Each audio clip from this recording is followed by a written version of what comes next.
असली जादू प्रेम का जादू है। अच्छा, प्रेम और प्यार में क्या अंतर है? प्रेम और प्यार दोनों का मतलब एक ही है। मैं जिस प्रार्थना की बात कर रहा हूँ वो कोई ऐसा नहीं, वो कोई हनुमान जी की आरती नहीं कि मैंने जय हनुमान ज्ञान गुण सागर ये सुना दिया और ईश्वर खुश हो गए। कैसे अनुभूति की है कि हम परमात्मा से जुड़ रहे हैं? आजाद आदमी ही परमात्मा को पा सकता है। संबंध में गिरा हुआ आदमी परमात्मा को नहीं पा सकता है। क्या परमात्मा या जातवाद को देखते हैं कि उनके लिए सब समान है? परमात्मा के लिए सब समान है, ना कोई हिंदू है ना कोई मुस्लिम हो। परमात्मा का किसी भी समुदाय से कोई विशेष संबंध नहीं है, सब उसके लिए सामान्य है। ब्राह्मण जो जात है वो अपने मंत्रों के माध्यम से दूसरों पे नियंत्रण स्थापित करना चाहती है। भगवान को कैसे पाना चाहिए, उसके लिए कोई सिद्धि है? प्रेमानंद जी एकदम सही है, मैं उन्हें मानता हूँ कि बहुत पहुँचे हुए आदमी हैं, लेकिन उन्होंने जो बात कहनी चाहिए, जो महान गुरुओं ने कही है, जिसने उसको जाना है, वो बात उसने नहीं कही। परमात्मा कौन है? जिस व्यक्ति को भी ये जानना है कि परमात्मा है या नहीं है, अगर जिसको भी ये जानना है उसे समाज से अलग होना ही पड़ेगा। प्रेमानंद जी महाराज ने कहा था कि शायद अब मुझे जन्म लेने की कोई आवश्यकता नहीं, मैं अब मेरा मन बिल्कुल भर गया है। ओशो के समय में लोग ओशो के हिसाब से थे, प्रेमानंद जी के टाइम में लोग प्रेमानंद के हिसाब से नहीं, अपने हिसाब से प्रेमानंद जी को सेट कर रहे थे। अरविंद केजरीवाल पहले IAS कुछ था, उस पोस्ट को छोड़ के ये आराम से लोगों को प्रचार करने लग गया। लोग समझ गए कि ये बंदा ठीक है, उसको हमें से ये मना दिया। ये हमारी मूर्ख तरफ प्रमाण है। अनिरुद्धाचार्य के पास में जितने केसेज आते हैं उतने किसी कोर्ट में नहीं आते। वो सुबह से शाम तक ये देखते तेरी घर घर में वो क्या मार रही है, वो क्या हो रहा है। नहीं है, बोलो मैं आपसे झूठ बोल रहा हूँ, मुझे इस पर बिल्कुल भी ऐसे नहीं है, क्योंकि ये बात सत्य है। बिल्कुल आदमी को दो चीज से संतुष्टि मिल पाती है, या तो संभोग से या फिर परमात्मा के नाम से। देखो मैं आपसे खुले में बात करना चाहता हूँ, मुझे इस चीज में कोई समझ नहीं।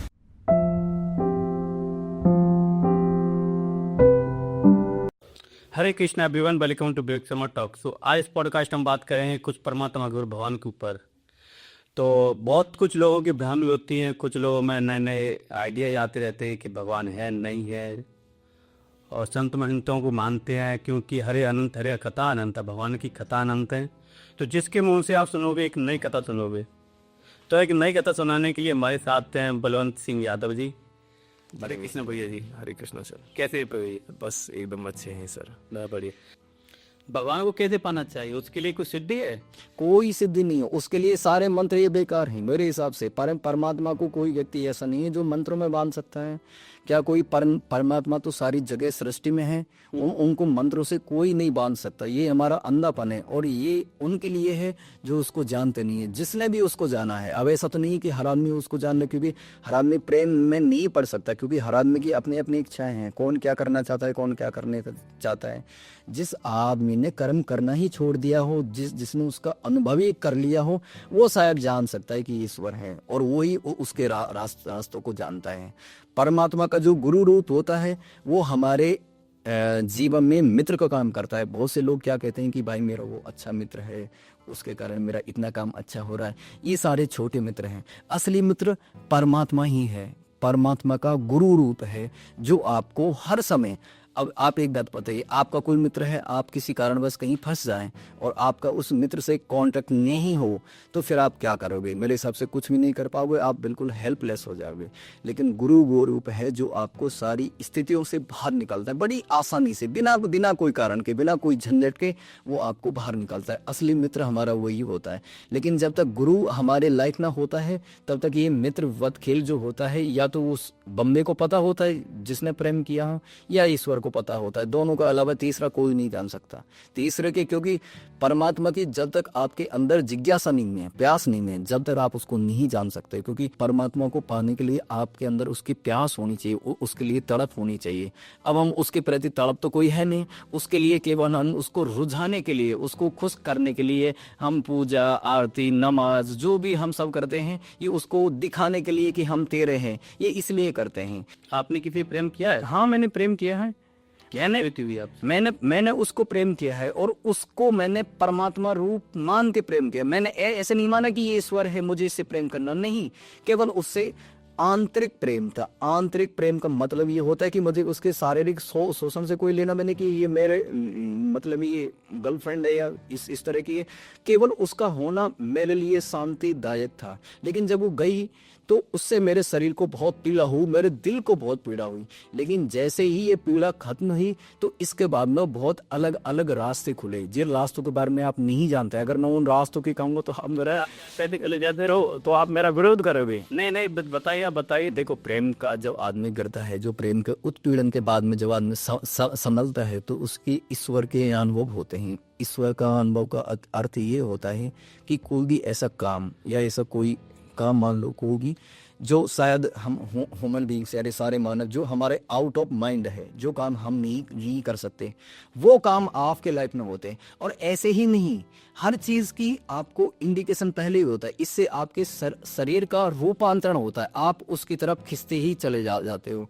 और एक स्टेज वो होती है जो आपको अनुभव उसके बहुत ज़्यादा होते हैं और केवल इंडिकेशन जो आपका होता है लास्ट स्टेज, वो ज्ञान चक्र के होते हैं। जब आपका वो खुलता है तो आपके हिसाब से सारे काम होते हैं। जैसे आपने कोई इच्छा करी कि मुझे 10 लाख रुपए चाहिए, कुछ भी होगा पर वो जरूर होगा। लेकिन प्रेमी या ध्यानी को फिर पैसे की आवश्यकता नहीं होती, क्योंकि उसका सारा संसार छूट जाता है। वो तो केवल उसके अनुभव के लिए है, उसके और माइंड में ये सेट करने के लिए कि ईश्वर है। जब उसको एक्सपीरियंस होता है तो वो सारी चीज़ ऑटोमेटिक छोड़ देता है, ये ईश्वर होता है। लेकिन जो व्यक्ति सामान्य रह के ही ईश्वर को पाना चाहे तो ये बात असंभव है, क्योंकि परमात्मा के लिए सब कुछ छोड़ना पड़ता है। सब कुछ छोड़ जो आदमी सब कुछ छोड़ता है वो ध्यान करता है। जो आदमी मान लीजिए सब कुछ, कोई आदमी के मन में विचार है कि मुझे सन्यासी होना है और वो सब कुछ छोड़ सके यहाँ से चला गया तो वो ध्यान ही बनेगा।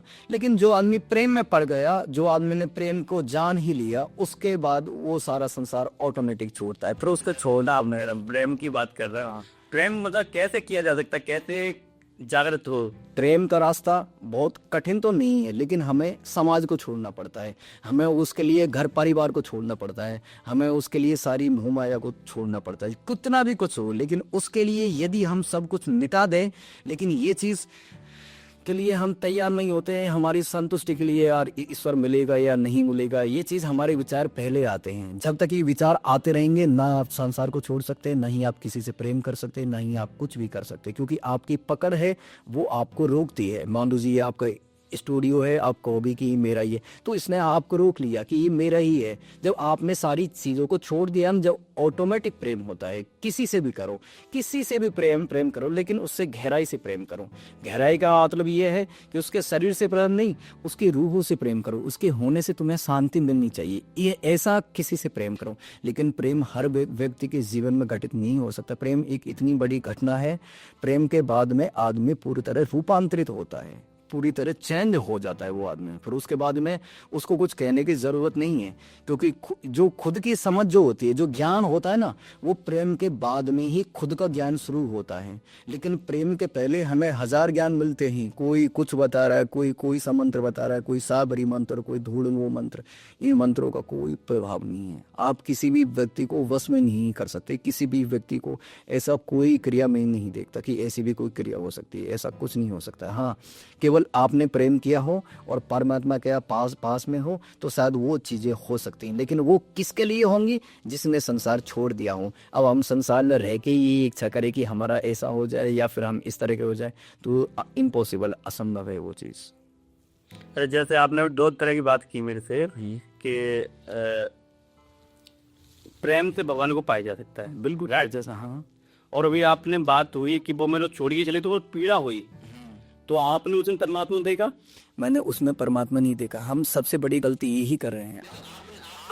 आप एक रहे प्रेम से पाया जा सकता है। हाँ, उसके रूल्स मतलब जो होने से या आयन था। आपके कहते हैं मुझे बहुत अच्छे लगे। मैं आपको क्या कहना चाहता हूँ, आप मेरी बात सुनिए। क्योंकि जब हम एक चीज़ को छोड़ते हैं तो दूसरी चीज़ हमारे हाथ में होती है। हम दो जो पहले आप सुनिए, कौन सी वे फ्यूचर? हाँ, मैं आपको कह तो रहा हूँ, मैं आपको कह रहा हूँ। जब हम एक चीज़ को छोड़ते हैं तो दूसरी चीज़ ऑटोमेटिक हमारे शरीर से छूटती है। जब आदमी जिसने गहरा प्रेम किया होगा, अब आप बोलोगे कि ये बात मैं कैसे मानूं, क्योंकि आपने किया ही नहीं, तो आप कैसे मान सकते हो? अगर आपने किया होता तो मुझे कह ले कि आवश्यकता नहीं होती कि आप यही चीज़ मानो। जब वो व्यक्ति प्रेम से उत्पीड़न से बाहर होता है तो परमात्मा की उसको थोड़ी झलक मिलती है, जिसका सच्चा प्रेम होता है, क्योंकि प्रेम ही ईश्वर है। आपने कितनों को पढ़ लिया होगा, ये बात सुन ली होगी, क्योंकि उसके बाद में उसको ईश्वर की झलक मिलती है, कोई ना कोई हिंट, कोई संकेत या फिर कोई ऐसी घटना जिससे उसका दिमाग पूरी तरह चेंज हो जाए।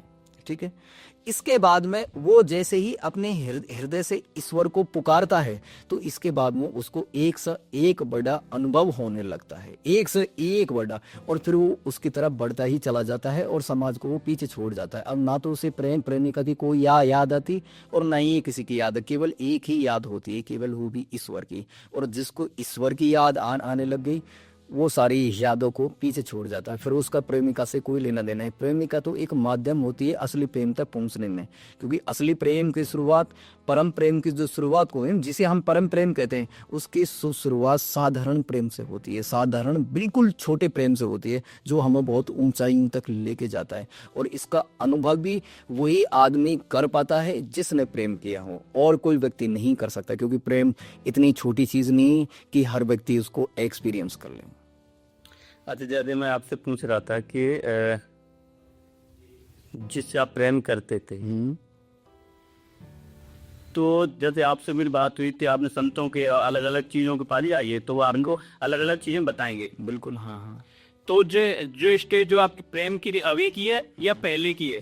ये प्रेम की मेरी करीबन नहीं तो मैं 18 साल का हूँ ना, तो कि अभी मेरी फिलहाल में 26 साल एज है। ये 8 साल पहले की बात है। प्रेम की जो घटना हुई थी, जो उत्पीड़न हुआ था, वो 2018 और 19 के करीब हुआ था, और आज 2025 का एंड हो रहा है। तो 7-8 साल पहले प्रेम की घटना हुई, और शायद 8 साल में जो हुआ, या तो मुझे पता है या फिर वो परमात्मा का पता है, और उसका प्रभाव केवल इतना ही है कि मेरे जीवन का रूपांतरण हुआ। पहले मैं अलग सोचता था, अब अलग सोचता हूँ, केवल उसी के विचारों के कारण, केवल उसके गहरे प्रेम के कारण।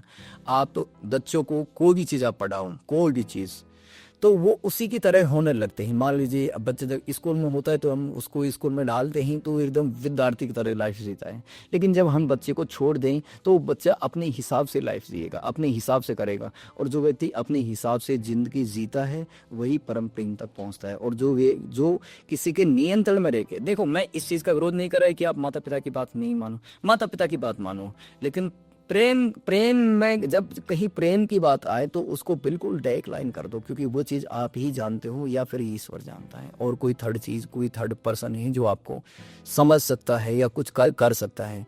हमने बच्चों को धार्मिक शिक्षाएं दे दे के उनका मेंटलिटी है जो पूरी तरह उनके अंदर कूड़ा भर दिया है। इससे वो ना कुछ जांच कर सकते, ना किसी से वो प्रेम कर सकते, और ना ही उनके जीवन में कोई रूपांतरण होता है। इतने मस्जिदों में बच्चे पढ़ने वाले हैं, इतने गुरुकुलों में बच्चे पढ़ने वाले हैं, किसी की उनके जितना भी उनने पढ़ाई करी है, उनकी लाइफ पे कोई असर नहीं है, बिल्कुल भी असर नहीं है। वो केवल उन चीज़ों को याद कर रखा है, उन चीज़ों से उनके जीवन में कोई परिवर्तन नहीं है। अगर जब आपके जीवन में किसी चीज़ से परिवर्तन नहीं है, तो उसका होना आपके लिए बहुत छोटी चीज़ है। इसलिए वो दूसरों का ज्ञान है, और जो प्रेम से ज्ञान होता है, वो खुद का ज्ञान होता है, और खुद का ज्ञान ही श्रेष्ठ होता है, और खुद का धर्म ही श्रेष्ठ होता है। आप गीता में पढ़ सकते हैं, आप मुझसे गीता की बात जैसे कि आपने मेरी बात हुई थी कि आपने बहुत कुछ पढ़ा हुआ है, तो आपने शायद ओशो को भी पढ़ा होगा।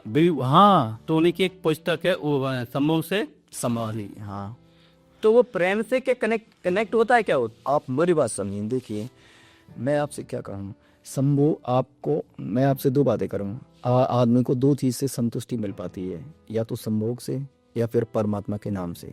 जब आप संभोग कर, देखो, मैं आपसे खुले में बात करना चाहता हूँ, मुझे इस चीज़ में कोई शर्म नहीं है। जब आप संभोग से पूरी तरह तृप्त होते हो, जिसने आपको जी लिया हो, आपने वो बिल्कुल खूब किया हो, समाज क्या है, संभोग पर बैन लगाता है कि संभोग मत करो, हमारी लड़की है, हमारा लड़का है, ऐसा करने से वो होगा, वो होगा।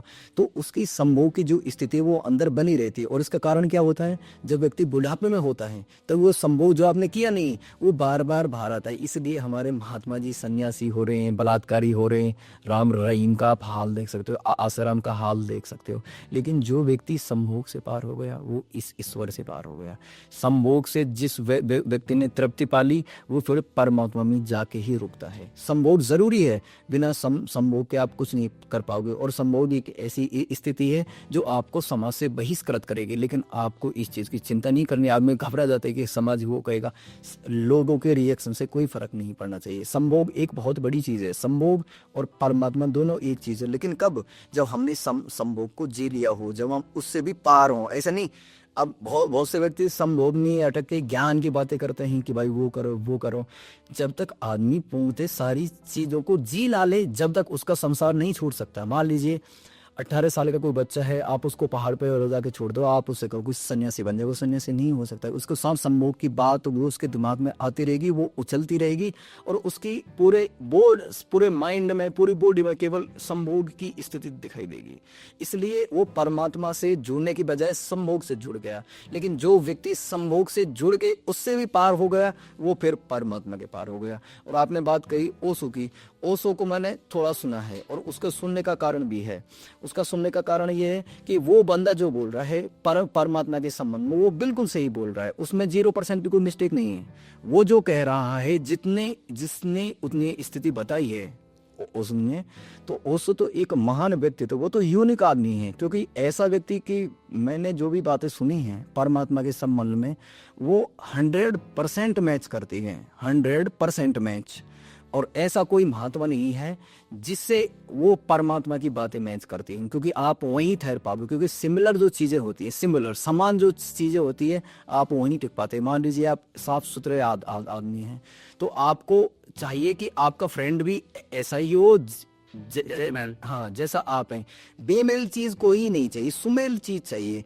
ओशो को वही सुन पाते हैं या तो कि जिनको परमात्मा के जानने की इच्छा है, अथवा वो जो ओशो के जैसे हैं जिसमें परमात्मा को जानना है। तीसरा में कोई व्यक्ति नहीं देखता। या तो ओशो को लोग विरोध करेंगे या पूरी तरह उसको स्वीकार करेंगे। पूरी तरह स्वीकार वो करेगा जो इन चीज़ों के बाहर हुआ हो, जिसने ईश्वर को जाना हो, और विरोध वो करेगा जो एक बच्चे की तरह, छोटे बच्चे की तरह, जो कुछ नहीं जानता, वो उसका विरोध कर रहा है। और उसका विरोध का भी कारण यही है, ओशो एक महान है, एक महान आत्मा है। उसने बहुत इतना कुछ बोला है कि शायद ही कोई व्यक्ति उसको समझ पाए, लेकिन उसको समझने की भी ज़रूरत नहीं है। क्योंकि वो चीज़ें, ओशो वाली चीज़ें, यदि वो तुम्हारे लाइफ में हो रही है, तो तुम उसके जाबो मैच हो जाओगे। तुम उस चीज़ का समर्थन करोगे कि ये आदमी सही बोल रहा है, और हम उस चीज़ का विरोध कर रहे हैं। क्योंकि लोगों की स्थिति ऐसी है कि ना तो वो जानते हैं और ना वो मानते हैं। मैंने आपको कहा कि ईश्वर है, आप कहोगे नहीं भाई मुझे नहीं पता, और नहीं आप ये जानना चाहते कि ईश्वर है। हाँ, आपके गुरु, आपके पिता, उसने कह दिया कि हाँ बेटा ईश्वर है, तो आपने मान लिया कि ईश्वर है। क्योंकि वहाँ अलग है, यहाँ अलग है। इसलिए जो ओशो की तरह हैं या वो ओशो की तरह खोज कर रहे हैं, वो ओशो का समर्थन करते हैं। और ये बिल्कुल भी कुछ नहीं जानते, एक छोटे बच्चे की तरह हैं, वो ओशो का विरोध कर रहे हैं। अच्छा, अब जैसे आपसे बात हुई कि लोग नास्तिक हैं, उनकी किसी मान्यता नहीं है, तो वो किसको मान रहा है फिर? देखो, नास्तिक होना ही परमात्मा की तरफ एक बड़ा कदम है। क्योंकि मैंने आपको कुछ देर पहले कहा कि कोई चीज़ जब हम किसी को पकड़ते हैं तो वो चीज़ हमें वहीं रोक लेती है। नास्तिक होने का अर्थ ये होता है कि जो भी धर्मशास्त्र लिखे गए हैं इनको हम नहीं मानते, ये चीज़ हमने छोड़ दी है। लेकिन नास्तिक जो होता है वो ध्यान की तरफ आकर्षित होता है। अगर उसने मान लिया कि नास्तिक ही ठीक हूं मैं, तो उसका कुछ नहीं हो पाएगा, फिर उसका कोई लेना देना नहीं है, वो कहीं का भी नहीं रहेगा। अगर नास्तिक होके हम परमात्मा की खोज में बढ़े तो हम आस्तिक हो जाएंगे, और यदि आस्तिक होके हम परमात्मा की तरफ बढ़े तो हम नास्तिक हो जाएंगे। दोनों का कारण ये है। नहीं, जैसे कि अगर आपने बोला कि हम नास्तिक हो गए, किसी को जान नहीं रहे हैं, तो वो नास्तिक है। हाँ, अब मैंने कई लोगों को देखा है कि वो, जैसे आपसे बात हुई कि नास्तिक हैं, वो किसी को नहीं, कोई ना कोई जाने का खोज ना कुछ। जैसे आपने कुछ भी कहा, जैसे आपको कुछ झूठा करते हैं, मैंने कुछ कहा तो मेरे भी झूठा, मतलब उनकी सोच ही खत्म हो जाती है। अच्छा, मैं आपसे एक बात कहूँ, वो ही व्यक्ति नास्तिक हो पाते हैं जिन्हें परमात्मा की प्यास होती है। यानी वो जो किसी भी चीज़ पे विश्वास नहीं करते, जो चीज़ वो अनुभव करना चाहते हैं, वो देखना चाहते हैं कि परमात्मा है या नहीं है, तो उनके अंदर हृदय में उसके प्रति प्यास होती है, करुणा होती है कि मुझे उस चीज़ को जानना है। तो जब आप परमात्मा की तरफ एक कदम बढ़ाते हैं तो आपके कदम वो दो कदम आपकी साइड में आता है, इसलिए नास्तिक आदमी ध्यानी बनता है और परमात्मा को पाता है। आस्तिक आदमी कभी ध्यानी नहीं बन सकता, क्योंकि वो तो पहले ही कर रहा है दावा कि भाई मैंने पा लिया ईश्वर को और यहाँ से अभी कुछ नहीं है। महात्मा के पास में अभी आप बात कह रहे थे कि भाई महात्मा को मैंने थोड़ा विरोध किया, और विरोध करने का कारण भी ये था। आप एक चीज मानो, संत को हम किस दृष्टि से देखते हैं? जो भी संत है हम उसे कैसे मानते हैं कि ये संत है? हम उससे क्या सोचते हैं कि उसने अलग कपड़े पहन लिए? हम क्या सोचते हैं कि शायद इसका परमात्मा से कोई ना कोई कनेक्शन हो सकता है। हम इस दृष्टि से उसको देखते हैं। नहीं ये बात मैं आपसे झूठ कह रहा हूँ तो बताओ, अगर मान लीजिए कोई यहाँ आदमी आ जाए संत के कपड़े पहन के, हम उसको क्या कहेंगे कि महाराज जी हमारे पूजनीय हैं, और हम क्या सोचते हैं कि शायद इस आदमी का उस परमात्मा के संबंध में बहुत ज्यादा ये करीब होगा उसके, इसलिए संत बना है, तो हम उससे प्रेरणा लेना चाहते हैं। लेकिन वो प्रेरणा आज के समय में प्रेमानंद जी एकदम सही है, मैं उन्हें मानता हूँ कि बहुत पहुंचे हुए आदमी हैं, लेकिन उन्होंने जो बात कहनी चाहिए थी, जो महान गुरुओं ने कही है, जिसने उसको जाना है, वो बात उसने नहीं कही। एक तो होता है समर्पण का भाव, जैसे समर्पण कर दे, एकदम सरेंडर हो जाए तो हो जाओ। जैसे नास्तिक जो होता है ना, नास्तिक एकदम सरेंडर होता है, उसने सब कुछ छोड़ दिया होता है कि भाई तुम जानो आपका काम जानो, मेरा काम नहीं है।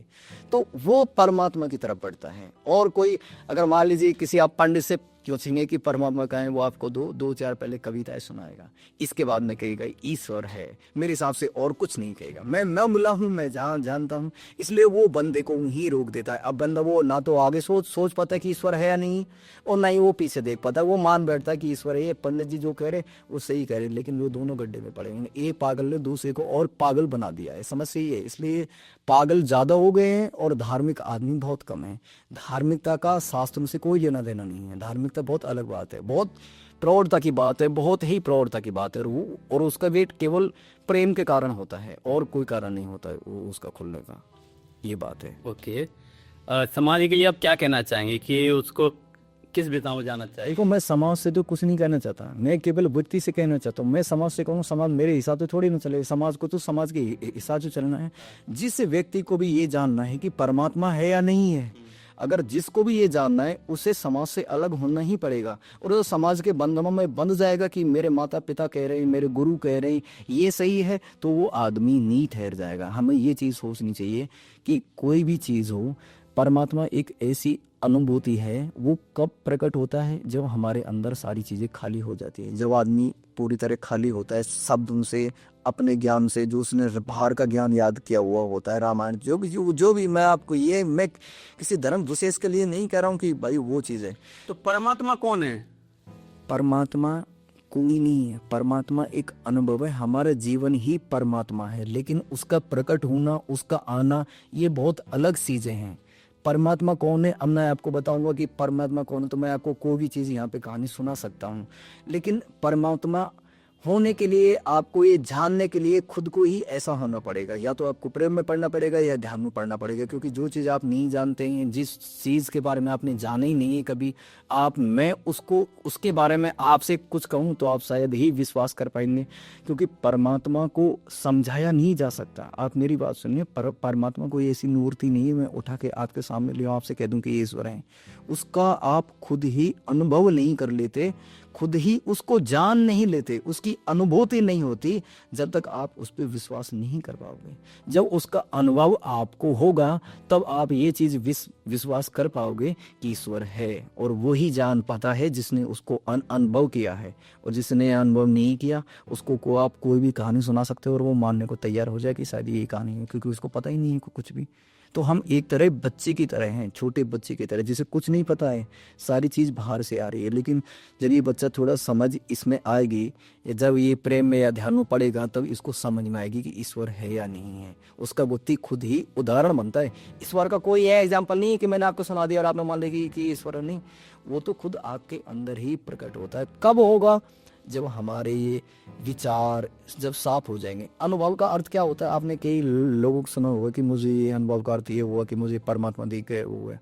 अनुभव का मतलब ये होता है कि जो आपको उसका आभास होता है, तो अनुभव का अर्थ ये होता है कि जब ईश्वर का अनुभव होता है तो आपके विचार बिल्कुल हट जाते हैं, बिल्कुल खत्म हो जाते हैं। फिर आपके अंदर केवल एक परमात्मा ही होता है, ये ईश्वर है, इसके अलावा कोई ईश्वर नहीं है।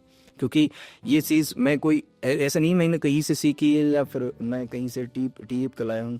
जो मैंने देखा है, जो मैंने अनुभव किया है, वो यही चीज़ है। इसके अलावा मैं और कोई किसी भी चीज़ में पढ़ता नहीं देखता कि ये ईश्वर के बारे में झूठ फैल रहा है या सही सही कह रहा है।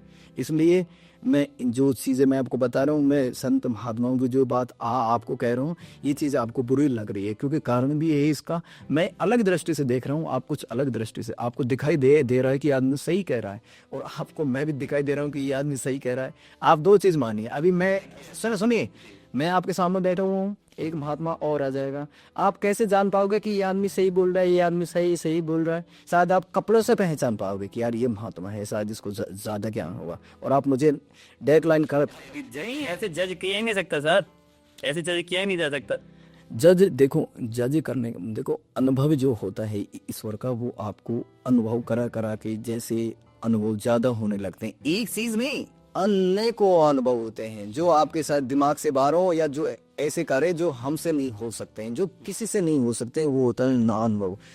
वो अनुभव आदमी के विचारों को साफ करता है। जितना आदमी के विचार साफ होते हैं, तो वो आदमी अंत में जाके निर्विचार होता है। जिसके अंदर कोई विचार नहीं होता है, जिसके अंदर कोई विचार नहीं होता है, उसके अंदर परमात्मा होता है। क्योंकि एक थैले में 10 चीज़ें नहीं समा सकती, एक थैले में केवल एक चीज़ समा सकती है।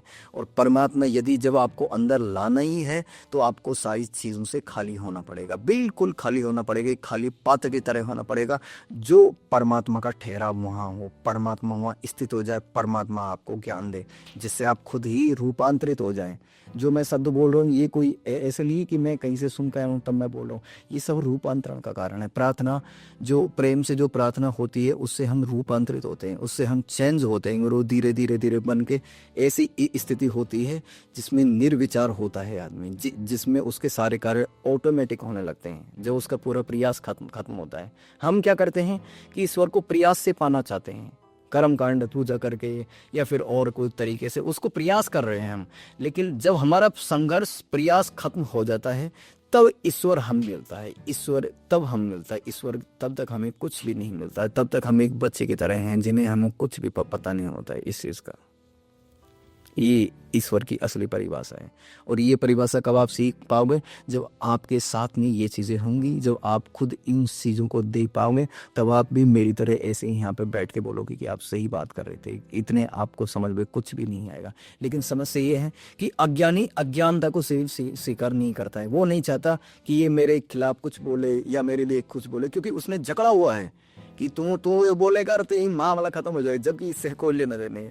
आगे अपने अज्ञान को स्वीकार नहीं करना चाहता है, वो नहीं देखना चाहता कि तुझसे भी पार कोई चीज़ है या तेरे विचारों से भी कोई चीज़ हट के है, वो ये चीज़ नहीं देखना चाहता। इसलिए हम पीछे रह जाते हैं, इसलिए हम नोई खेर जाते हैं।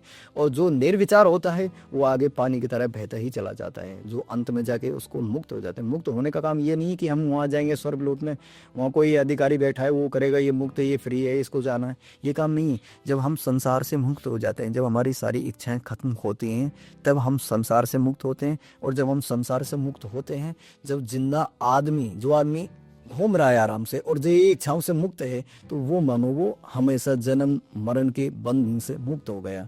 क्योंकि जन्म कोई ऐसा नहीं है कि हमें दूसरा जन्म होगा, ना हमारे को शरीर का जन्म होता है, ना आत्मा का जन्म होता है। जन्म किसका होता है? जन्म हमारी चाह का होता है, इच्छा का होता है। मान लीजिए आपके लाइफ में कोई चीज़ पेंडिंग में रह गई, आपने सोचा कि मुझे ये होना था, मैं नहीं हो पाया, तो इच्छा आपकी वो जन्म का कारण बनती है। जब व्यक्ति निर्विचार मरता है तो उसका कोई कारण नहीं होता, वो अंत में मुक्त हो जाता है।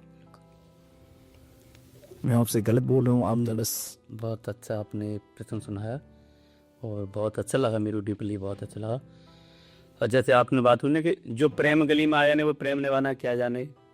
प्रेम के लिए आपको आप इतना उस व्यक्ति से गहरा प्रेम करिए कि वो आपके लिए परमात्मा बन जाए, सब कुछ आपके लिए वही हो जाए। अगर उसके प्रेम के अलावा भी आपको कोई और चीज़ अट्रैक्ट कर रही है, तो आपको ये समझना चाहिए कि वो आपका प्रेम नहीं है। प्रेम का मतलब मी से स्टार्टिंग पॉइंट होता है। क्योंकि बीज जो होता है ना, बीज जैसे हम खेत में बीज डालते हैं, तो उसमें पौधा जो तैयार जो होता है, तो टाइम टाइम पर उसमें पानी खाद डालते हैं। तो प्रेम उसका पॉइंट वहीं से शुरू होता है, साधन प्रेम से। क्योंकि साधन प्रेम जब हम किसी को इतना गहरा प्रेम करें तो हमारी सारी इच्छाएं वहीं खत्म हो जाती हैं। लेकिन जैसे जैसे हम एक्सपीरियंस करते जाएंगे तो ईश्वर की हमें प्राप्ति हुई। और आप एक दिन ये मानो कि मैं कुछ आपसे ज़्यादा नहीं कहना चाहता, लेकिन आप ये समझोगे कि शायद मैं यहाँ से मुक्त हो गया। ये आपको इच्छा खुद ही आपके अंदर जग जाहिर हो जाएगी। जैसे प्रेमानंद जी महाराज ने कहा था कि शायद अब मुझे जन्म लेने की कोई आवश्यकता नहीं, मैं अब मेरा मन बिल्कुल भर गया है। तो उनके ये प्रेम का ही कारण है, उनकी सारी इच्छाएं समाप्त हो गई। ये हर आदमी हो सकता है, हर आदमी प्रेमानंद बन सकता है। हर आदमी प्रेमानंद क्यों नहीं बना? अपने भी जानना है। बस अपने को जानना है। लेकिन मैं जिस जानने की बात कर रहा हूँ आपसे, मान लीजिए कोई मैं किसी से पूछूं कि भाई अपने को जानना क्या होता है, वो कहेगा कि भाई ध्यान करो, वो करो ना। उसे कुछ पता है ना उनको कुछ पता है। जानने का अर्थ ये होता है कि जिसने अपने को जान लिया, जिसने अपने को जगा लिया, वो फिर दूसरे को जगाने की कोशिश करता है। प्रेमानंद जी यही कर रहे हैं। ये तो जागे हुए हैं लेकिन दूसरों को जगाने की कोशिश करें। लेकिन समस्या ये हो गई है कि ये लोगों के अनुसार हो गए हैं, लोग इनके अनुसार नहीं हैं। ओशो के समय में लोग ओशो के हिसाब से थे, प्रेमानंद जी के टाइम में लोग प्रेमानंद के हिसाब से नहीं है, अपने हिसाब से प्रेमानंद जी को सेट कर रखा है। देखो आप बुरा मत मानना इस चीज का, मैं क्यों बुरा मानूं? क्योंकि यदि वही राधे राधे का, देखो राधे राधे बोलना बहुत बहुत बहुत अच्छी बात है, कोई भी शब्द बोलना बहुत अच्छी बात है, लेकिन वो जिस राधे राधे की बात कर रहे हैं उसका लोग अर्थ समझ नहीं पा रहे हैं, इसलिए लोग गलतियां कर रहे हैं। उसकी मूर्ति बना रहे हैं महात्मा जी की, उसकी पूजा कर रहे हैं। उनकी हमें समझ लेनी चाहिए, उनसे हमें रास्ते लेने चाहिए, हमें उनकी पूजा नहीं करनी चाहिए। वो व्यक्ति पहुंचा हुआ है, हमें उनका सम्मान करना चाहिए। पर इसका मतलब ये नहीं कि वही हमारे लिए परमात्मा हो गए। हमें उनसे सीख लेके हम भी प्रेमानंद होना चाहिए, तब हम जाके धार्मिक हो सकते हैं। इससे पहले हम कोई धार्मिक नहीं होते हैं। मैं आपको बात बताऊं, कोई भी आदमी है वो कितना भी पैसा वाला हो जाए, कोई अधिकारी बन जाए, एक आईएएस आदमी 24 घंटे आईएएस होता है। उससे आप कभी भी बात करना, वो हमेशा कोई डीएम है तो वो डीएम की तरह ही बात करेगा 24 घंटे।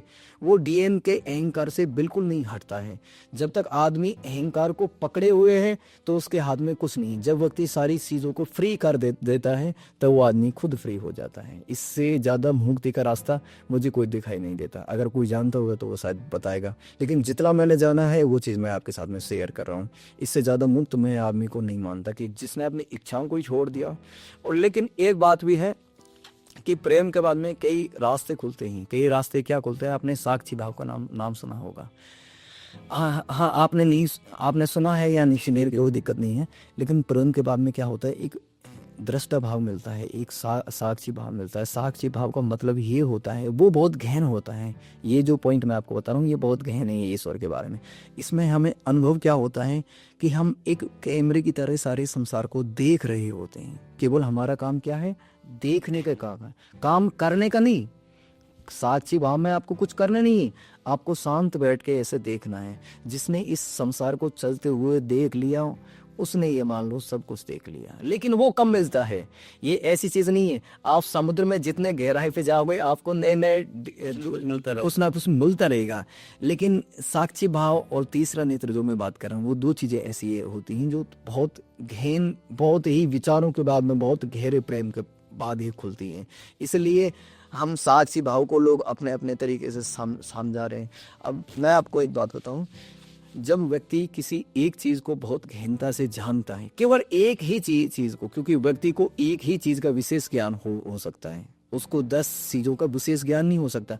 एक आर्मी वाला वैज्ञानिक नहीं हो सकता कभी भी, आप ये सोच सकते हैं। जब व्यक्ति को एक ही ज्ञान होता है तो उसके सारे ज्ञान पीछे छूट गए होते हैं।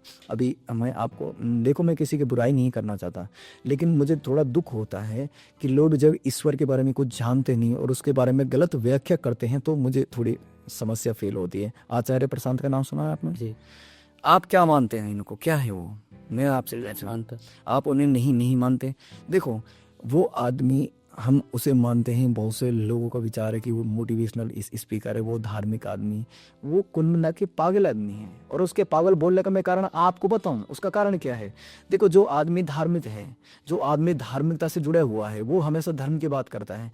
ये सब आकर्षण का तरीका है, ना उसने कोई ध्यान जाना है, ना उसने कोई प्रेम जाना है, जो उसने सीखा है। हमारे भारत में क्या है, आप कोई बड़ी पोस्ट पर पहुंच जाए और वो पोस्ट छोड़ के आप किसी भी चीज़ का प्रचार करने लगे तो आप शायद कुछ हो सकते हैं। जैसे अरविंद केजरीवाल पहले आईएएस कुछ था, उस पोस्ट को छोड़ के ये आराम से लोगों को प्रचार करने लग गया। लोग समझ गए कि ये बंदा ठीक है, उसको हमें से ये मना दिया। ये हमारी मूर्खता का प्रमाण है। एक जो व्यक्ति आईआरएस है उसने पोस्ट छोड़ दी और लोग उससे क्यों अटैक्ट हुए, यार ये इतना बड़ा आदमी, कोई पढ़ा लिखा है, शायद इसने कोई जान रखा हुआ, लेकिन हमने उसको सीएम बना दिया। यही हाल आचार्य प्रशांत का है। वो ओशो के बारे में बात करता है, ओशो को समझना उसके बस की बात नहीं, क्योंकि आप मैं ये क्या वहां तक बहुत वो सब को समझना बहुत मुश्किल है। वो मुश्किल नहीं है, बिल्कुल आसान है। मैं मुश्किल तो कुछ है ही नहीं, आसान है, लेकिन हम मुश्किल वो हमने बनाया। चलना बहुत मुश्किल है महाराज। वो तो चलने का तो कोई नियम ही नहीं है। जब आप परमात्मा से जुड़ते हो ना, तब आपके कर्म खत्म हो जाते हैं। केवल आपके पास में उसके लिए भाव होता है। जो आप गलत करो सही करो, ऐसा गलत नहीं कि आप जाके कोई भी कांड करो, लेकिन जो व्यक्ति वो कर्म करता है, जो उसके पास में पहुंचा हुआ है, तो उसका कर्म को कर्म नहीं माना जाता है। ये व्यक्ति क्या है, आचार्य प्रशांत हमारे समाज को सुधारना चाहता है। वो चाहता है कि मैं इनको ऐसा कर दूं, वो चाहता है कि मैं नौजवानों को वो कर दूं, वो चाहता है कि मैं वो कर दूं। इसके अंदर, खुद के अंदर इतने विचारों की गंदगी भरी हुई है। आदमी कैसे ईश्वर को पा सकता है? आदमी ईश्वर को वही पा सकता है जो शांत है, उसका लास्ट स्टेज शांत है। जैसे रामकृष्ण हरूति हुए, ओशो हुए, महावीर जैन हुए, बुद्ध हुए, लास्ट में आके सब शांत हो गए, क्योंकि उन्होंने ईश्वर को जान लिया। इसने जाना नहीं, इसने अपनी इच्छाओं को जाना है। और हमारे भारत में ये आजकल आम बात है कि आप कोई भी ऐसी चीज करो जो वो नहीं जानते, वो पक्का विश्वास कर लेने कि आदमी सही बोल रहा है, चाहे आप झूठ बोलो, वो बात सही मान लेंगे। इसलिए हमारी ये मूर्खता का प्रमाण है। अगर हमें ईश्वर को जानना है तो हमें बिल्कुल प्रेम में जाना पड़ेगा। प्रेम के अतिरिक्त और कोई रास्ता नहीं है। चाहे कोई व्यक्ति चाहे 4th क्लास है, चाहे वो बहुत बड़ी पोस्ट पे है, उससे कोई फर्क नहीं पड़ता। ये बहुत छोटी चीज़ें हैं। जब व्यक्ति ईश्वर को जानता है तो उसके लिए सारा कुछ निरर्थक हो जाता है। चाहे आप उसको राजा भी बनाओगे तो भी वो बनना नहीं चाहेगा, क्योंकि उसमें कोई आनंद नहीं है। क्योंकि राजा बनना भी, बड़ी चीज़ बनना भी, ये एक दिन समाप्त होती है। मान लीजिए आप प्राइम मिनिस्टर में आप प्राइम मिनिस्टर बन जाओ, आपकी इच्छा है कि मैं प्राइम मिनिस्टर बन गया, लेकिन जो आदमी उससे जुड़ा हुआ है, वो अपन क्या करते हैं, अपन 4 कदम सोचते हैं। 4 कदम कि भाई मुझे कल वो करना है, परसों वो करना है।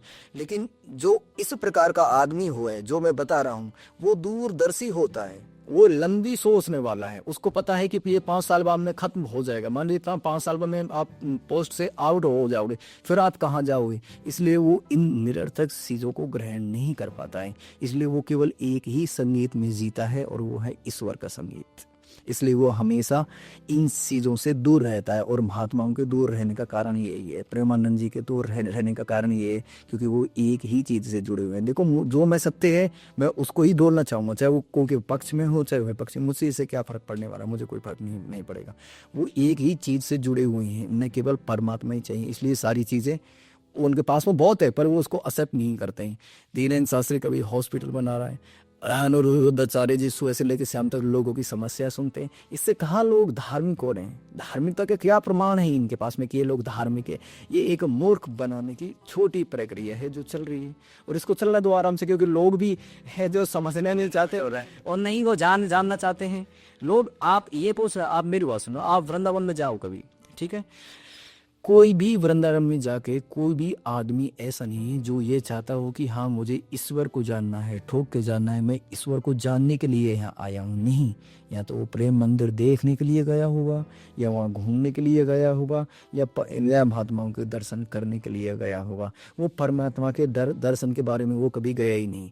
अनिरुद्धाचार्य के पास में जितने केसेज आते हैं उतने किसी कोर्ट में नहीं आते। वो सुबह से शाम तक ये देखते तेरी घर में वो क्या मार रही है, वो क्या हो रहा है या नहीं? बोलो, मैं आपसे झूठ बोल रहा हूँ?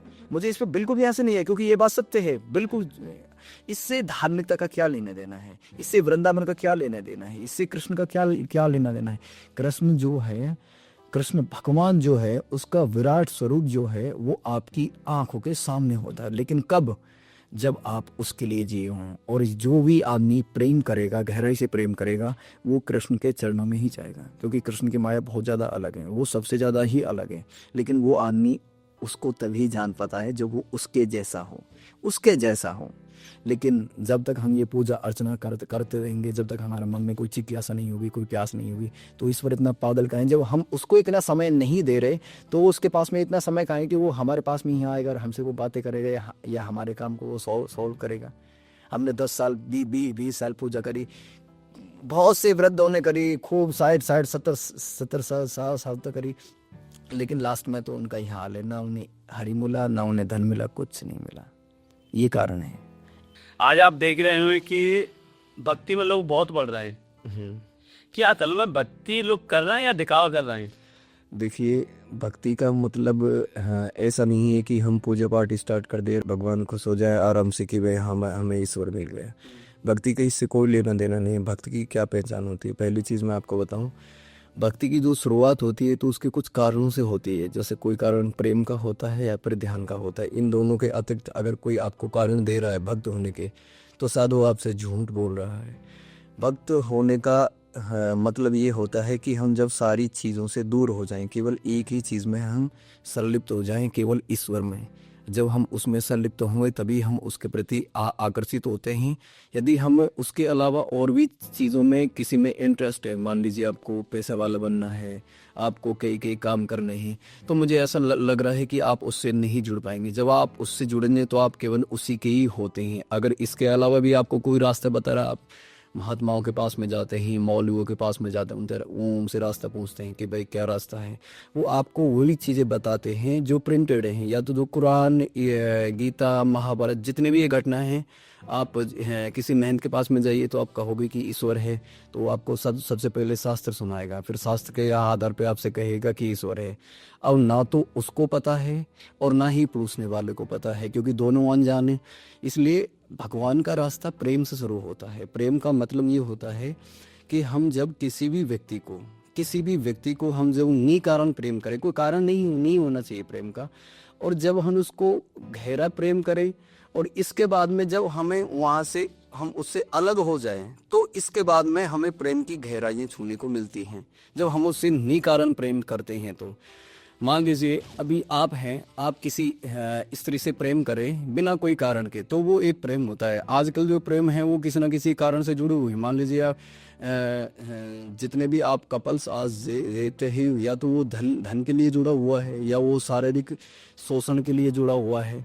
खाली वास्तविक प्रेम नहीं है। जिसके पास में वास्तविक प्रेम होता है वो केवल निखालस होता है, उसमें कोई औचित्य नहीं होता है, कोई कारण नहीं होता है उससे जुड़ने का, केवल उसका होना ही उसके लिए एनफ होता है, उसके लिए पर्याप्त होता है।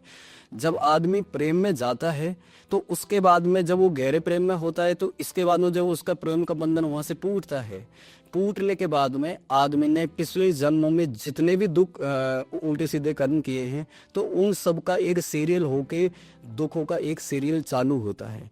इसके बाद में वो आदमी जिस व्यक्ति से उसने प्रेम किया था, तो उसके लिए वो दुख पाता है, यानी उसको वो पाना चाहता है, लेकिन वो उसके लिए दुख महसूस करता है, वो पीड़ा में होता है। और लेकिन यही पीड़ा हमें परमात्मा की तरफ लेके जाती है। मान लीजिए आपने किसी को प्रेम किया, तो प्रेम में जब आप टूट गए, बिल्कुल उस व्यक्ति के प्रति जब आप बिल्कुल टूट ही गए, तो ये मानो उसके बाद में हमें परमात्मा की शुरुआत वहाँ से होती है। अब कई लोग कहते हैं कि भाई मेरी उम्र 25 साल हो गई, 30 साल हो गई, मुझे गुरु होना चाहिए जिससे मैं शिक्षा लूँ, दीक्षा लूँ, जो भी मतलब शास्त्रिक जो चीज़ है उसको मैं वहाँ से एक्सेप्ट करूँ। लेकिन ये सब झूठी बातें हैं। जब आदमी प्रेम में होता है तो गुरु भी परमात्मा का ही रूप होता है, जो उसको समाज से अलग करता है। क्योंकि आप जानते होंगे, परमात्मा तक जिस व्यक्ति को पहुंचना होता है वो सारे संबंधों को तोड़ के ही परमात्मा तक पहुंचता है। आदमी जब संबंधों में घिर जाता है, समाज के जो संबंध होते हैं, मान लीजिए आपके माता पिता की इच्छा है कि आप डॉक्टर बने या इंजीनियर बने या फिर IAS बने, कुछ भी जो बनना चाहते हैं आप, तो आप पे अपना जो प्रयोग है वो करना चाहते हैं, वो आपको अपने हिसाब से सेट करना चाहते हैं कि हम इसको हमारे हिसाब से सेट करें जिससे ये हमारे लिए जी। इसलिए बहुत से व्यक्ति जब उनकी इच्छाओं की पूर्ति होती है वो तो दूसरों के लिए जीते हैं, फिर वो खुद के लिए नहीं जीते हैं। जब वो व्यक्ति समाज से फ्री होता है तब वो आज़ाद होता है, और आज़ाद आदमी ही परमात्मा को पा सकता है। संबंध में गिरा हुआ आदमी परमात्मा को नहीं पा सकता है। जब आदमी परमात्मा के पास में होता है तो कई उसको ऐसी अनुभूतियाँ होती हैं जो उसको बहुत करीब लेके जाती हैं। जब उसको करीब वो जाता है तो अंत में चाहे कोई ध्यान के मार्ग से गया हो ईश्वर के पास में या प्रेम के मार्ग से गया हो, तो सबका अंत केवल एक चीज़ में होता है, और वो होता है कि उनका शांत हो जाना। उनकी सारी इच्छाएं शांत होती है, बस उनको किसी भी चीज को करने के लिए फिर उनका इंटरेस्ट खत्म हो जाता है, फिर उन्हें समाज से कोई लेना देना नहीं होता। इसलिए हम उस आदमी को स्ट्रेंथ बोल सकते हैं। अजनबी उसको हम कह सकते हैं कि हाँ वो आदमी अजनबी है। अब आप ये मानिए, अभी आप यहाँ पे बैठे हो, आपकी तरह तरह की इच्छा है और आप ईश्वर को भी पाना चाहते हो, तो ईश्वर तो कोई ऐसा आदमी नहीं है जिसको हम लाके मैं आपके आगे मैं आपके आगे सामने खड़ा कर दूं कि ये ईश्वर है, या फिर मैं आपको कह दूं कि भाई इस रास्ते से जाओ आपको ईश्वर मिल जाएगा। ईश्वर को हम गलती करते हैं कि शब्दों में उसको मेंशन करते हैं कि परमात्मा वह है, हम अच्छे कर्म करो वो करो। देखो कर्म कर्म कर्म दो प्रकार के होते हैं, अच्छे और बुरे। आप अच्छे कर्म करोगे तो तभी कर्म हो रहे हैं, आप बुरे कर्म करोगे तभी बुरे हो रहे हैं। अब वो अच्छा है गलत है इससे कोई लेना देना नहीं है, वो कर्म है। जब आदमी का कर्म छूटता है तो वो हृदय के पास में होता है। परमात्मा हमारे सबके अंदर स्थित है, लेकिन जैसे ही हमें किसी से व्यक्ति से प्रेम होता है तो धीरे धीरे वो परमात्मा रूपी पौधा ऐसे ही खिलता जाता है। और जब आदमी जब वो उसके अंदर परमात्मा रूपी पौधा पूरी तरह खिल जाता है, जब उसमें सुगंध होती है तो वही सुगंध उसकी वाणी बनती है और लोगों तक पहुंचती है। अभी संत महात्मा ने आप एक चीज मानिए, मैं अननोन आदमी हूँ धार्मिकता के बारे में। अगर मेरे मन में कोई सवाल उठेगा तो मैं कहाँ जाऊँगा? सबसे पहले महात्माओं के पास में जाऊँगा, क्योंकि वो हमारे धर्म गुरु हैं। मैं उनसे कहूँगा कि ईश्वर कहाँ है। जब मैं उनके पास में जाऊँगा तो वो मुझे शायद अपना अनुभव नहीं शेयर करेंगे, क्योंकि ना तो वो उस चीज़ के बारे में जानते हैं, और वो सिर्फ मुझे तसल्ली दे देंगे कि हाँ भाई आपको ये कर्मकांड करना है, इससे ईश्वर की प्राप्ति हो जाएगी। मान लीजिए हमारे भारत में हिंदू धर्म में भी और मुसलमान धर्म में भी ऐसे ऐसे लोग हैं जो महात्मा को होने का सबूत देते हैं। जैसे मान लीजिए धीरेन्द्र शास्त्री या फिर तगड़े तगड़े मौलवी जो है। मैं किसी एक धर्म की बात नहीं कर रहा हूँ कि मैं किसी एक धर्म को इंडिकेट करके उस पर फोकस कर रहा हूँ। आप एक चीज़ बताइए, जब आदमी परमात्मा से जुड़ा हुआ होता है तो उसका रूपांतरण होता है, या तो प्रार्थना के माध्यम से होता है। जो हमारी प्रेम की जो पीड़ा होती है उससे एक प्रार्थना क्रिएट होती है जो हार्दिक होती है, जो उदाहरण होती है कि मैंने आपसे कोई प्रार्थना सीख लिया, आपने मुझे उनको मंत्र दिया कि जाके तू इस मंत्र को बोल ले और तेरा काम हो जाएगा। वो हार्दिक जो प्रार्थना होती है वो हमारे अंदर से ही उठती है और वो सीधे हमें परमात्मा से ही कनेक्ट करती है। हमारी हृदय की भाषा परमात्मा से जुड़ी हुई भाषा है। हमारे धर्मगुरु ऐसे हैं, आपको ना कोई आप जाइए, को ना कोई आपको चूरण देंगे, आपको तसल्ली वो प्रदान कर देंगे। आप एक बात बताइए, जो आदमी साधु महात्मा है तो उसके पास में कोई इच्छा नहीं होती है। साधु महात्मा हम उसे कहते हैं जो सारी इच्छाओं से पार हो, जिसने सारी लाइफ जी ली हो, जिसे केवल अब एक चीज का ज्ञान हो कि हमें परमात्मा की तरफ जाना है और लोगों को परमात्मा से जोड़ना है। साधु महंत का काम यही होता है कि वो तो खुद से उससे जुड़ गया, अब उसका काम क्या है, लोगों को जो भटके हुए हैं उन्हें ईश्वर की तरफ जोड़ना है। लेकिन हमारे महात्मा ईश्वर की तरफ नहीं जोड़ते, लोगों को अपनी तरफ जोड़ते हैं। आप किसी के पास में चले जाइए, आप जब वृंदावन जाएंगे, हमारा सबसे धार्मिक पवित्र स्थान कौन सा है? वृंदावन है, जो हिंदुओं का जो है। लेकिन वास्तविक कृष्ण जो वहाँ पे है उससे पहुँचने से पहले आपको 50 नकली कृष्णों का सामना करना पड़ता है। वहाँ के जो लोग हैं, हमारी मेंटलिटी क्या बैठ गई कि परमात्मा ने यहाँ पे दर्शन दिए, कुछ हुआ, तो शायद यहाँ के लोग उससे ज़्यादा जुड़े हुए होंगे। जब हम वृंदावन में जाते हैं तो हम सोचते हैं कि शायद इनको ईश्वर के बारे में ज्ञान होगा, लेकिन वो ईश्वर का जो ज्ञान होता है वो आदमी को प्रेम से ही मिलता है। प्रेम के अतिरिक्त, ध्यान के अतिरिक्त और को मुझे रास्ता दिखाई नहीं देता जिससे मैं ईश्वर को पा सकूं। या कोई आदमी ये नहीं कह सकता कि मैंने ईश्वर को पा लिया है। अभी आप धार्मिक शास्त्रों की बात करो, अगर मैंने जो पढ़ा है, मैंने रामायण नहीं पढ़ी है, कुरान नहीं पढ़ा है, मैंने सब पढ़ा है, लेकिन कोई भी चीज़ ऐसी अट्रैक्ट वहाँ पर नहीं करती है कि जिससे मैं वहाँ थम जाऊँ कि हाँ ये ईश्वर है। ईश्वर एक अनुभूति है, एक एक्सपीरियंस है जिसको खुद हम ही समझ सकते हैं। ईश्वर को कोई भी व्यक्ति हमें समझा नहीं सकता है, क्योंकि उसका उदाहरण, जब ईश्वर का सबूत अगर कोई मांगता है तो व्यक्ति प्रेम में गिरा हुआ व्यक्ति ही उसकी व्याख्या कर सकता है, जिसने उसको जाना हुआ हो, जिसने उसको अनुभव किया हुआ।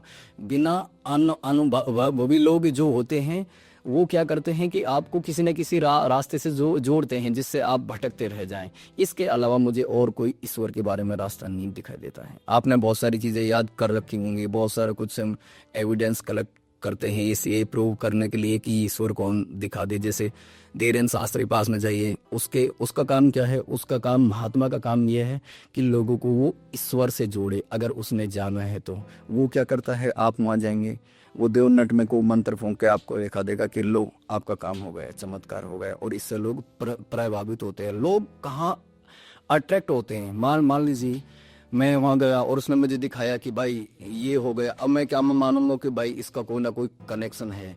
अब इससे लोग धार्मिक नहीं बनते हैं, इससे लोग फॉलोइंग करते हैं। मान लीजिए उसने मुझे दिखाया तो मैंने उसकी फॉलोइंग स्टार्ट कर दी कि हाँ भाई तू सही महात्मा है और मैं तेरे लिए लड़ूंगा मरूंगा, जो तू कहेगा वही सत्य है। इसी से ही हमारे देश में हिंसा बढ़ रही है, और कोई कारण नहीं है।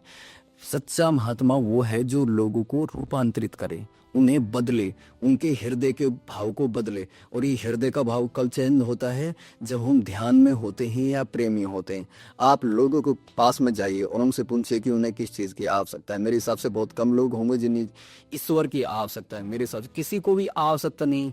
जब हम लोगों को ईश्वर की आवश्यकता नहीं है, आप अपने से पूछिए, आपके मन में कभी कोई जिज्ञासा है कि मुझे इस ईश्वर को जानना है? मेरे हिसाब से नहीं आई होगी। आप संतुष्ट हो गए होंगे कि हाँ ईश्वर है, मैंने मान लिया और मैंने उसकी पूजा पाठ ध्यान स्टार्ट कर दिया। इसके अतिरिक्त आप क्या जानते हो? मैं आपसे कहूँ कि आप शास्त्रों को हटा दीजिए। मान लीजिए हम हिंदू धर्म के हैं, हम रामायण महाभारत को जो भी है इन सबको हटा के अगर मैं आपसे पूछूं कि आप परमात्मा के बारे में व्याख्यान दीजिए तो शायद आप नहीं दे पाओगे, क्योंकि आपने केवल वही रट रखा है। जबकि परमात्मा का अनुभव ऐसा होता है, वो आपको प्रकाशित करता है, बिल्कुल आपको चैल्य कर देता है। और एक अंत में जो लास्ट स्टेज जो होती है वो ये होती है कि जब हम उसके बहुत करीब होते हैं तो हम उसके जैसे हो जाते हैं। मान लीजिए आपको विश्वास नहीं हो, अगर मेरे पास में कोई जादू होता तो मैं आपको दिखाता, तो आप कहते कि हाँ भाई वास्तव में तेरे पास में कोई जादू है। क्योंकि असली जादू प्रेम का जादू है। आपने किसी को गहराई से प्रेम किया हो। अभी मैं धीरेन शास्त्री जी ने की यात्रा निकाली थी, मैं उनका विरोध नहीं कर रहा, उन्होंने यात्रा निकाली थी। तो उसमें एक एक्ट्रेस थी बॉलीवुड में, मैंने जितने भी स्टार्स देखे हैं किसी के मुंह से एक बात नहीं सुनी। उसने कहा था कि एक ही ईश्वर है और वो सर्वोपरि है, और जो भाषा है वो हृदय की भाषा है। ये जो वर्ड्स हैं मैंने ऐसे वर्ड्स कभी किसी के मुंह से नहीं सुने। उसका नाम तो मुझे याद नहीं क्या है, लेकिन जिसने प्रेम किया होगा उसने हृदय को जाना होगा, और जिसने हृदय को जाना होगा उसने परमात्मा को जाना होगा, और जिसने परमात्मा को जान लिया वो खुद परमात्मा जैसा हो जाता है। और जो चीज़ें होती हैं, जो भी आपके साथ होने वाला है, उन सारी घटनाओं की आपके पहले ही दिल और दिमाग में सारी चीज़ स्थित होती है, और व्यक्ति वो खुद ही प्रमाण बनता है, और वो उसी प्रमाण से लोगों को अपनी तरफ आकर्षित करता है कि ईश्वर है। इसके अलावा और को मैं आकर्षण लोगों में दिखाई नहीं देता। यही कारण है बस प्रेम का और ध्यान का, जिससे हमें ईश्वर मिलता है। और कोई कारण नहीं हो सकता, या और कोई मुझे आप कोई कारण हो तो बताओ कि इसके कारण ईश्वर मिलता है। मेरे हिसाब से नहीं। जैसे आपने कहा कि धीरेन शास्त्री जी चमत्कार करते हैं, तो क्या होते हैं चमत्कार करते हैं? वो चमत्कार का लाभ क्या हो रहा है? तुम एक बात बताओ, तुम वहां पे चले गए और उसने देखो चमत्कार होते नहीं है। ये एक तरह का षड्यंत्र हो सकता है। अगर इससे चमत्कार होते तो लोग धार्मिकता को उपलब्ध हो गए होते। अब तक उनके पास में कितने लोग वहां पे गए होंगे? करीबन कम से कम नहीं तो 10-20 लाख 50 लाख की इसने प्रॉब्लम्स को सोल्व किया होगा। 10-20 लाख आदमी उसके पास में पहुंचे होंगे। क्या मैं आपसे पूछूं कि वो 10-20 लाख आदमी कहाँ हैं? उनमें धार्मिकता का कौन सा गुण है जो आपको दिखाई देता है? मेरे हिसाब से कोई धार्मिकता का नहीं है। वो केवल आकर्षण का तरीका है कि लोग मेरी तरफ अट्रैक्ट हो जाए। वो एक राजनीतिक चाल है। राजनीतिक चाल ये है कि हमारे देश में सबसे ज़्यादा जो लोग चर्चा करते हैं वो धर्म के बारे में करते हैं। मेरे हिसाब से और कोई चर्चा नहीं। अगर हम आधुनिकता की करते या विज्ञान की करते तो बात बहुत अलग होती है। हम भी चाइना और यूएसए के तरीके के होते, लेकिन हमारे पास में वो चर्चा नहीं है। हम क्या करते हैं कि धर्म के बहाने से हम राजनीति तैयार करते हैं। राजनीति तैयार ऐसे होती है, आप लोगों को धर्म के लिए भड़काइए जो धर्म के बारे में ना तो कुछ जानते हैं और ना ही कुछ मानना चाहते हैं और ना ही किसी से सीखना चाहते हैं। हमारी 80-90% पॉपुलेशन, 90% मान लो, 10% आप छोड़ दो, वो अलग तरीके के हो सकते हैं। 90% आदमी धार्मिक कर्म कांडों पर विश्वास करते हैं। और यदि कोई उसी इस तरह का आदमी उन्हें अपनी तरफ अट्रैक्ट करे और उनसे कहे कि भाई धर्म ये चीज़ है, तो वो आदमी उसकी तरफ जुड़ जाएंगे और वो सीधा उसके लिए वोट बैंक का काम करेगा। प्रेमानंद जी ने ये कहा था कि शायद जिसने मुझको समझ लिया तो उसने सारा संसार समझ लिया। मैं उनसे कहता हूँ कि देखो, ये अहंकार वाली बात होती है। देखो, जब आदमी मान लीजिए आप जो कोई आदमी नौकरी करता है तो वो अपनी मालिक के प्रति वफादार होता है। संत महात्मा के पास में एक ही मालिक होता है, केवल ईश्वर। वो उसके प्रति वफादार होता है मेरे हिसाब से, और कोई तो उसके पास में होता नहीं। अब मैं आपसे कहना चाहता हूँ कि जब हम उसके प्रति वफादार होते हैं तो हम उसी के ही पक्ष में बोलते हैं, जहाँ हमारे सारे अहंकार दूर हो जाते हैं। प्रेमानंद जी की पूरी कहानी मैं आपको बताऊं। जब ये शायद 13-14 साल के रहे होंगे तो वे घर से आए होंगे। इनका कारण प्रारब्ध जो अपन बात करते हैं, जो अपना लास्ट बर्थ था, तो उसके जन्मों से प्रभावित होकर आदमी इसकी समझ पकड़ता है ईश्वर की शुरू से ही। इसको पकड़ने के बाद में जब उन्हें ईश्वर से थोड़ा प्रेम हुआ तो घर से आ गए। इसके बाद में उन्होंने तपस्या करी, तरह तरह के जो कर्म कांड होते हैं तो शास्त्रों के हिसाब से चले।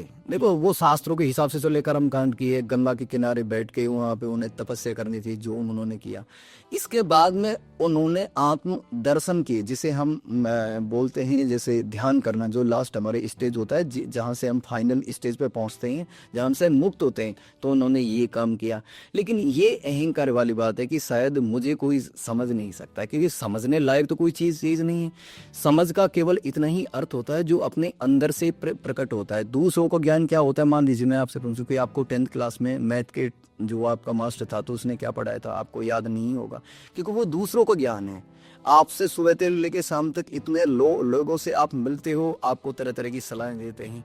शायद ही आपको मैं 10 दिन बाद में पूछूं कि उसने आपको क्या सलाह दी थी, आप शायद नहीं देखता है। जो आपके अंदर जो समझ है, जो आपके अंदर है, उससे ही आप, मेरे हिसाब से उससे ही आप अपने ज्ञान को प्रकाशित कर पाते हैं। क्योंकि प्रार्थना जो होती है, मैं जिस प्रार्थना की बात कर रहा हूँ वो कोई ऐसा नहीं, वो कोई हनुमान जी की आरती नहीं कि मैंने जय हनुमान ज्ञान गुण सागर ये सुना दिया और ईश्वर खुश हो गए। वो प्रार्थना प्रेम की प्रार्थना है। वो प्रार्थना आपको एक जैसे मैं बोली शून्यता का अनुभव जो कराती है, जहां आप बिल्कुल 1-2 सेकंड के लिए या 5 सेकंड के लिए या 10 सेकंड के लिए, इससे ज़्यादा नहीं हो सकता, जहां आप बिल्कुल शांत होते हैं, जहां आपके अंदर कोई इच्छा नहीं होती है। तो इस प्रार्थना का प्रभाव आपके ज्ञान चक्र पे पड़ता है। ज्ञान चक्र जो हमारे ध्यान से खुलता है और प्रेम से खुलता है, जो हमारे दोनों नेत्रों के बीच में होता है। तो जैसे आप कह रहे हैं कि प्रेम से शुरू होता है, इसको कैसे अनुभूति किया है कि हम परमात्मा से जुड़ रहे हैं? अनुभूति करने की आवश्यकता नहीं है, आपको सारी चीज़ें छोड़ देनी है। हमारी सबसे बड़ी गलती यही करते हैं कि हम वहाँ तक पहुँचने की बजाय वहाँ के परिणामों को देखने लड़ते हैं कि ईश्वर मिलेगा या नहीं मिलेगा, वो होगा या नहीं होगा। हमें तो केवल प्रेम में ही उतरना चाहिए, प्रेम के अतिरिक्त और कोई रास्ता नहीं। अगर हम प्रेम में भी ये जान के उतरे कि हमें परमात्मा की प्राप्ति करनी है, तो भी हमें ईश्वर की प्राप्ति नहीं हो पाएगी, क्योंकि वहाँ हमें कोई इच्छा नहीं रखनी पड़ती है। हम जिस व्यक्ति से प्रेम कर रहे हैं उससे निस्वार्थ हमें प्रेम करना पड़ता है। प्रेम का कोई कारण नहीं होता, प्रेम अकारण होता है, और जिसका प्रेम अकारण होता है वो ही ईश्वर को पा सकता है। अब हमने ये संबंध ये इसमें खोज ली कि शायद हमें ईश्वर मिल जाएगा, हम इसीलिए दूसरों को प्रेम कर रहे हैं, तो मेरे हिसाब से नहीं मिल पाएगा, क्योंकि आपने उसमें भी अपना स्वार्थ खोज लिया। जब तक हमारा किसी भी चीज में स्वार्थ है, हम ईश्वर को नहीं पा सकते। अच्छा, प्रेम और प्यार में क्या अंतर है? प्रेम और प्यार दोनों का मतलब एक ही है, लेकिन ये जैसे हमारी सोच है तो हमने उसको अपने हिसाब से सेट कर लिया है। प्यार तो एक ऐसा मानो कि एकदम चल के हो गया, हम जा रहे हैं, किसी कोई हमें मिल गया, हम उसके आंखों के दीवाने हो गए, भाई इसकी आंख इतनी मस्त है, प्यार है? नहीं, वो एक शॉर्टली बहुत एक छोटी चीज होती है। ये प्यार प्रेम नहीं होता है। प्रेम का मतलब ये होता है कि हमें उस व्यक्ति से प्यार है, उसकी आंखों से प्यार नहीं है, उसके सगे से प्यार नहीं है, केवल उसके होने से हमें प्यार है। ये प्रेम होता है सच्चा प्रेम, जो हमें आगे तक गहराइयों तक लेके जाता है। ये पीरियड केवल प्रेम से शुरू होता है, लेकिन इसके बाद में आपको कम से कम 7, 8, 10 साल का टाइम लग सकता है अंतिम स्थान पे पहुंचने के लिए। प्रेम तो केवल शुरुआत है। अब मैं आपसे कहूं, कि भाई मुझे आपकी स्टूडियो का रास्ता जानना है, तो आप कहोगे कि भाई यहाँ से आप आ सकते हो, क्योंकि आपने वो रास्ता देख रखा है, मैंने वो रास्ता नहीं देखा है। मैं आपसे कहूँ कि प्रेम के रास्ते से आप पहुँच सकते हो, क्योंकि मैंने वो रास्ता देखा है। मैं इसका अहंकार बस नहीं कह रहा हूँ, मैं इसको केवल आपको बताने के लिए कह रहा हूँ कि वो रास्ता मैंने देख रखा है। और शायद आप उस रास्ते के बारे में नहीं जानते होंगे, क्योंकि वो आपने नहीं देखा है। तो सारे रास्ते कब हमारे सामने आते हैं? जब हमें प्रेम होता है बिना कारण किसी से। यही प्रेम का रास्ता है, और कोई प्रेम नहीं है। यही प्रेम है जो हमें अकारण प्रेम कराता है, और इस अकारण प्रेम से ही परमात्मा की शुरुआत होती है।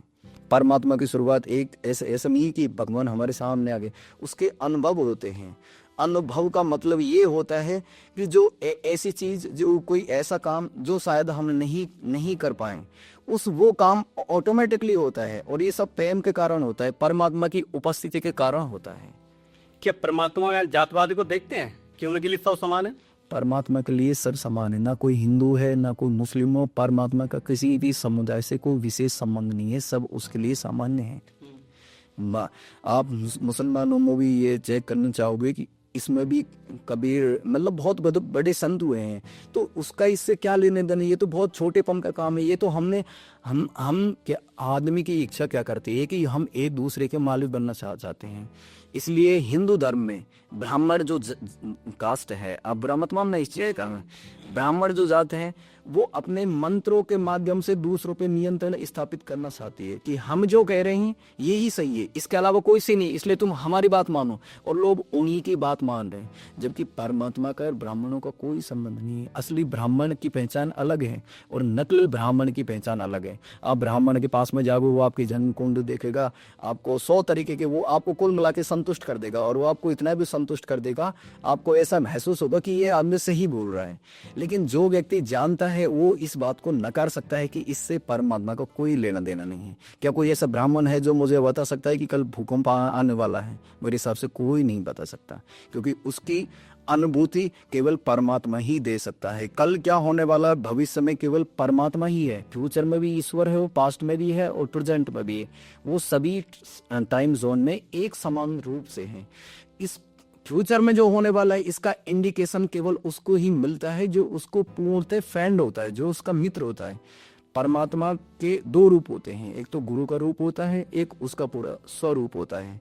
जब व्यक्ति प्रेम में आता है, उसकी पीड़ पीड़न को सहन करता है, तो उसे परमात्मा का गुरु रूप मिलता है, जो उसको समाज से अलग करता है। क्योंकि समाज हमें बांधता है, समाज ये चाहता है कि जैसा हम कहें आप ऐसे ही रहो। समाज जैसा हमारे साथ में करना चाहता है वो हमें अपने हिसाब से सेट करना चाहता है, जबकि गुरु ये करता है कि उस बंदे को जिसने प्रेम किया है उसको वो किसी ना किसी कारण से, या तो बुराइयाँ होके या अच्छाइयाँ होके, उसे वो समाज से बाहर निकालता है और वो उसको स्वतंत्रता प्रदान करता है। इसलिए वो आदमी पृथक सोचता है, वो आदमी समाज से पृथक सोचता है और पृथक ही वो ईश्वर के प्रति होता है, इसलिए वो समाज से अलग होता है। तो भैया ने बहुत कुछ सवालों के जवाब दिए, बहुत केंद्रतानी हुई धर्म को लेके, सब तरह को लेके, और पॉडकास्ट करने में मेरे को बहुत आनंद आया कि लगा कि जो जिससे मैं थोड़ी बातचीत कर सकूं कि भगवान है नहीं है, भगवान को कैसे पा सकते हैं। और उन लोगों में भ्रामी होते हैं कई बार मेरे जैसे बहुत, एक तो बात मैं जानू या परमात्मा जाने, कुछ ऐसी बात हुई जिनको मैं जानता हूँ। तो बहुत आनंद आ रहा मेरे को। और ऐसा नहीं कि मेरे भैया से कोई हर्ट हुआ, कोई भी किसी भी प्रकार का हर्ट नहीं है। बहुत सुंदर, जो व्यक्ति के अंदर जो सांप होता है ना, कई बार उन्होंने बोला कि जिसके विचार शुद्ध हैं, विचार साफ है, वो व्यक्ति कभी गलत नहीं हो सकता। तो मिलेंगे तो दूसरे पॉडकास्ट में, जब तक के लिए Hare Krishna. Hare Krishna. Hare Krishna sir ji, thank you.